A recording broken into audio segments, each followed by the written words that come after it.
దేవుని వాక్యం ఏమని సెలవిస్తుందంటే, దేవుని బిడ్డలారా ప్రవచనం ఎత్తాలి, ప్రవచనం ఎత్తి పలకాలి.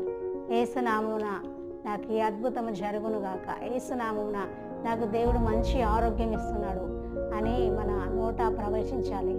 యేసునామమున దేవుడు నాలో ఏ బలహీనత లేకుండా నా దేవుడు నాకు స్వస్థతనిస్తున్నాడని, యేసునామమున దేవుడు నాకు అద్భుతం చేస్తున్నాడు, నా ఇంట్లో దేవుడి కార్యం చేస్తాడని విశ్వాసంతో ప్రవచనం ఎత్తాలి.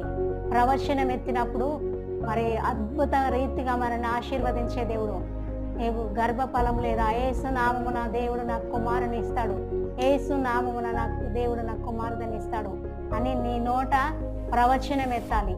ప్రవచనం ద్వారా దేవుడు అద్భుత రీతిగా నీకు కార్యము చేసి నడిపించే దేవుడు అయినాడు.